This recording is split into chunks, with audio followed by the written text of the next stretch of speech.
You may not like it, but we're witnessing greatness. It's pretty easy to see why Islam Makhachev is so hated. For one, his title run has literally only been composed of beating fan favorites. He quieted everyone when he choked out Charles Oliveira when Charles was at the peak of his title run and popularity. Islam then had a really great fight against another fan favorite, and at the time the pound for pound best, in Alexander Volkanovski, but then quieted the fans again by KOing Volk and not only ending this fight, but by the looks of it, ending Volk's prime and career at the top.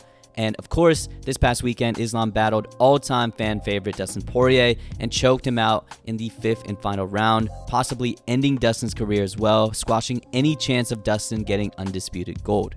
Second, unlike Khabib, Islam is a good enough striker to compete with some of the best strikers in the division, so when things are about to get interesting on the feet, he often brings the fight to the ground, which slows down the pace tremendously and is dreaded by MMA fans. And the one cardinal sin for any UFC fighter is mixing the martial arts, and MMA fans seem to hate this, while Islam Makhachev is so dang good at this. And trust me, I'm far from the biggest Dagestani wrestling fan, and I fly stars and stripes all day, baby, but the boring label he has garnered from fans is absolutely ridiculous. He's finished 7 of his last 8 fights, and the only time he went to decision was when he was part of one of the most high-level and one of the most entertaining fights in UFC history. It's fair to hate Islam Makhachev for whatever reason you may come up with, but again, I'm not really a fan of Makhachev, but to say he's boring is just objectively wrong. When Charles Oliveira was getting into firefights and was bringing fights to the ground, no one was complaining about that and was calling Charles Oliveira one of the most entertaining champions in UFC history. But when Islam Makhachev does it, apparently it's the most boring thing ever, and he's one of the most hated champions because of it. Anyways, before I get into a rant, of course, Islam Makhachev has added another exciting win in Dustin Poirier to his resume, and I think it's finally time to consider the fact that Islam Makhachev may be already the greatest UFC lightweight of all time and may have surpassed Khabib for that title. Okay, before we start a fire in the comments, let's define a few things. Number 1, greatness is rather subjective, so let's define it. To me, and to many others, greatness is the measurement of achievement, accolades, and what one has done in their sport in addition to how technically great they are and their skill set. So basically, greatness encapsulates everything someone has done in the sport. This is different from being the best. Being the best means a fighter is simply better than everyone else, and if this fighter were to match up against anyone, their skill set or ability would most likely lead them to winning. I like to think of being the best or being better than everyone else as a subset of greatness. So let's keep those definitions in mind when we talk about Islam. Number 2, let's also establish the guy Islam is trying to beat out for the spot of the greatest lightweight of all time in the UFC is his brother, mentor, and now think his full-time cornerman in Khabib Nurmagomedov. I saw some ridiculous names in my community poll, but for the most part, we can all agree that the consensus best lightweight of all time before having this conversation is Khabib Nurmagomedov, the most dominant lightweight of all time and one of the most dominant UFC fighters, period. So of course the question is, has Islam already surpassed Khabib's short-lived dominance? Staying on the topic of Khabib, let's explore that dominance a little further and see why he is often considered the greatest lightweight of all time. For one, in his complete MMA career, Khabib is 29-0, and let me give you some stats to really show you the dominance Khabib has had in his career, and shout out this Reddit post. Out of the 38 rounds Khabib has fought in the UFC, he has only officially lost a round twice. Once in his fight with Conor McGregor, where he officially lost the 3rd round according to all 3 judges, and the only other time Khabib lost a round was when 2 judges gave Justin Gaethje the first in their fight. Additionally, Khabib has gone on a monster 10-8 streak in his fights with Michael Johnson and Edson Barbosa, where each round in those fights, at least one judge gave Khabib a 10-8 round. And for some reason, it's hard to officially confirm whether this is true, but many fans believe that Khabib Nurmagomedov has the most 10-8 rounds in UFC history. He has also set the record for the most takedowns in a single fight when he landed 21 takedowns against Abel Trujillo. So yeah, the words dominance and Khabib pretty much go hand in hand in the UFC, but again, we're studying greatness, not necessarily just dominance. The biggest and of course valid criticism of Khabib Nurmagomedov is his very short-lived career. Sure, he was dominant, but for how long and against who? Khabib may be 29-0 in his entire mixed martial arts career, but he only has 13 fights in the UFC, the place where it counts the most. Additionally, Khabib only has 3 title defenses made up of his finishes against Conor McGregor, Dustin Poirier, and Justin Gaethje.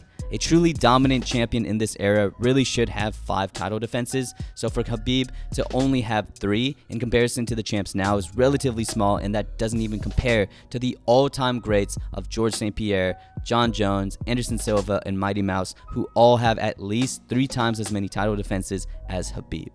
Now let's look at Islam Makhachev's resume, which I think is much better. Firstly, Islam already has 3 title defenses and wins arguably better than Khabib, and he is currently on a 14-fight win streak, which is 3rd all-time in UFC history, which is already more fights than Khabib has ever had in the UFC. And looking at those fights at the top, Islam's notable wins include a prime Volkanovski, who was at the time the consensus pound-for-pound best, and say whatever you want about the first fight and how it was close and how the second fight was taken on 2 weeks' notice from Volk, but Khabib has nowhere near a victory over an opponent as accomplished as Volk, who very well may be considered the greatest featherweight of all time and one of the greatest of all time, period. Islam also beat Charles Oliveira at the peak of the Oliveira era by knocking down and choking out the best jiu-jitsu practitioner in the UFC. Of course, both guys now have wins over Dustin, one of the greatest lightweights of all time, so that kind of cancels out for Islam and Khabib. Looking at Khabib's tenure at the top, he had to beat Al Iaquinta for the belt, and though it wasn't his fault that he had to fight Al for the belt since Conor was away boxing, and he did dominate Al, he still attained the belt against not the best competition and still didn't finish him. With the Dustin Poirier wins canceling out, you really have to ask yourself, are wins over Justin Gaethje and Conor McGregor better wins than Charles Oliveira and Volkanovski? And personally, I don't think so. I think wins over significantly more well-rounded fighters and higher-ranked all-time greats than Charles Oliveira and Volkanovski are better wins at the top than what Khabib has done against Justin Gaethje and Conor McGregor. Exploring the rest of their resume, Khabib's notable wins going to the top include RDA, former lightweight champion, Michael Johnson, who was ranked 6th at the time, and Edson Barbosa, who was ranked 4 at the time. Islam's trip to the top included Dan Hooker, Arman Tsarukyan, and Bobby Green. Arguably, their path to the top is pretty similar, with Khabib maybe having the slight edge in notable opponents, but even if Khabib beats him in this regard, I still think that the wins over Charles Oliveira and Volkanovski vastly outweigh anything Khabib has on his resume. Moving on to skill set, and of course we have to mention the elephant in the room, but Khabib was never the striker Islam Makhachev currently is. Islam might be the first Dagestani guy with legit elite striking that can go toe-to-toe with some of the best strikers in the UFC, and that type of striking has been showcased in the Volkanovski fights and most recently in the Dustin Poirier fight. Khabib has great power and has shown his ability to knock down some of the greatest strikers with that power, but he mostly finds opportunities for his power because opponents are so scared of the takedown. Let me say it like this. If we took out wrestling entirely, Islam could probably fare well in a kickboxing tournament against the guys in the UFC, while Khabib wouldn't have the threat of his takedown and wouldn't come near the success Islam would have in striking. And if we talk about the wrestling, skill for skill, it comes pretty damn close. Khabib's wrestling is probably some of the best and definitely the most dominant, but the high-level wrestling of Islam Makhachev and the different ways he has shown to take down his opponents and transition into different submissions is just insane.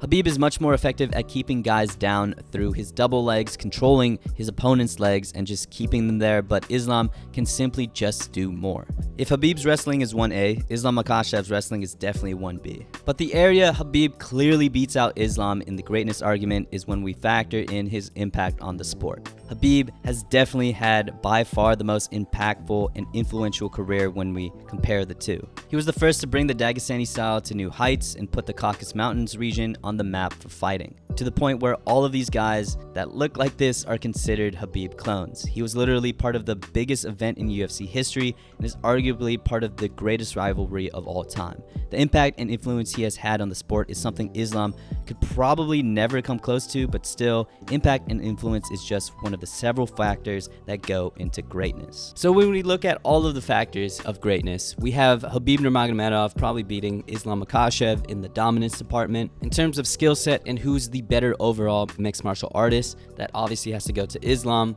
The resume comes pretty close, but in my opinion, I still think Islam Makhachev has a better resume than Khabib Nurmagomedov. When it comes to accomplishments and accolades, both guys have 3 title defenses, so I'd say it's tied there. But where Khabib clearly beats out Islam is his impact and influence on the sport. So the GOAT conversation for the lightweight division comes pretty dang close to the wire. I would still maybe have Khabib above Islam in the GOAT conversation just because his influence on the sport is so great. But considering we're having this conversation while Islam is still just entering his prime, probably means within the next 2 title defenses if he gets it, and especially if he can move up to 170 and beat Leon Edwards or whoever's there at the time to be double champion, then Islam Makhachev will certainly be the GOAT. Anyways, who do you guys think is the greatest UFC lightweight of all time? Is it Khabib Nurmagomedov? Is it Islam Makhachev? By my assessment, it's still Khabib, but by a slight margin. Again, because Islam is so young, he can definitely beat out Khabib in that conversation. And of course, I'm not married to this idea. I'm just opening this up for discussion. So please leave your thoughts in the comment section below. And as always, thanks for watching, and I'll see you guys in the next one. Peace.